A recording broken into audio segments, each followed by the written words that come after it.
Hey guys, welcome back to another video, and today we have an exciting project. We'll be restoring this vintage Mongoose Hill Topper back to life. If you're as excited as I am, stick around to see the full transformation. So this bike is actually the sibling of the Mongoose Alta I restored in that video, if you want to check it out. But watch this first.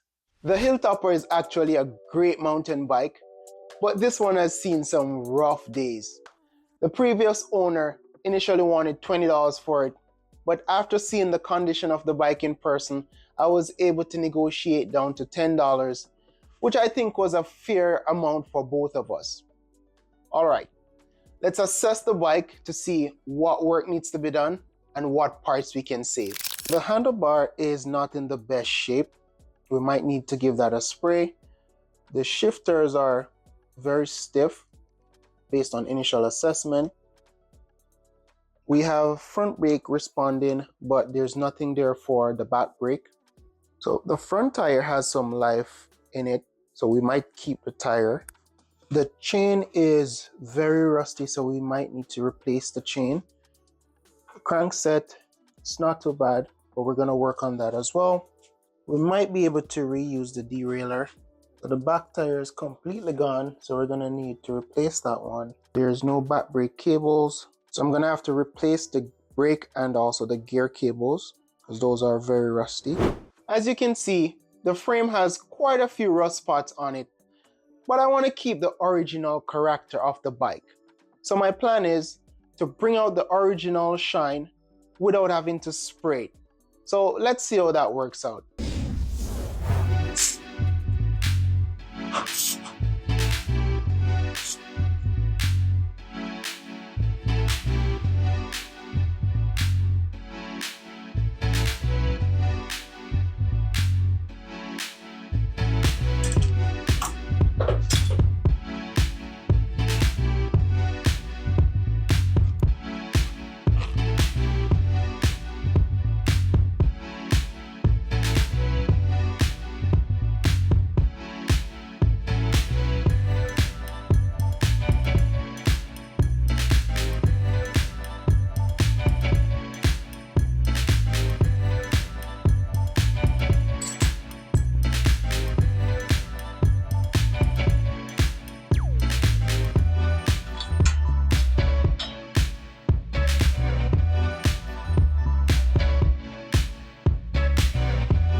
All right, so the first thing we're gonna tackle is the frame, because I feel it's gonna take some time to get this frame looking good. I'm gonna take a three-step approach. First, I'm gonna wash the frame to remove any dirt or grease. Then I'm gonna apply some rubbing compound just to bring the shine out of the frame. And then finally, I'm gonna apply some wax to protect the frame and keep it looking fresh. Meanwhile, I'm gonna apply some white vinegar to help remove the rust off these parts.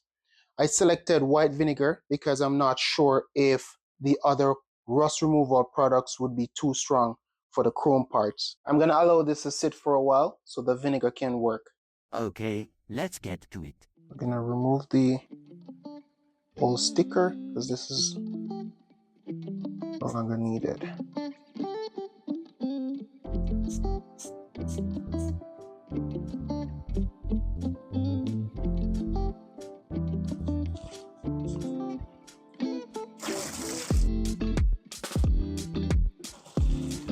We're gonna do step 2. I'm gonna apply some rubbing compound to see if we can bring the shine out on this frame.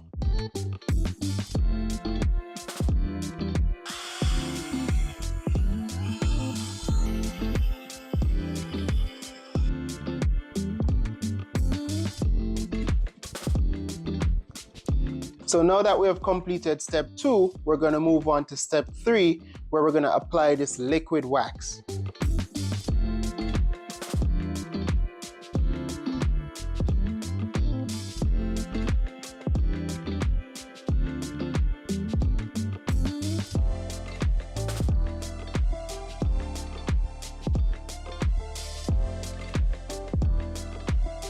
This frame is looking way better than it was before.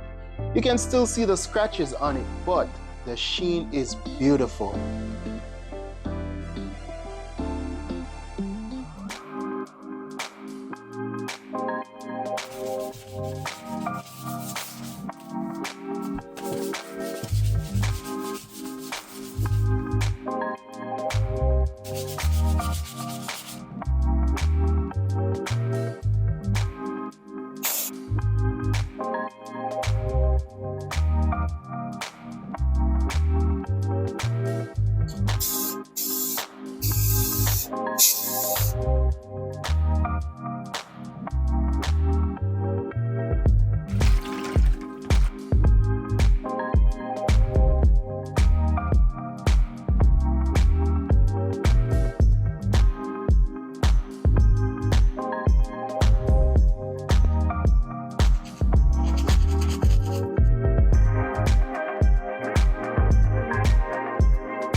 Now that we have the bike assembled, I am super happy with how it turned out.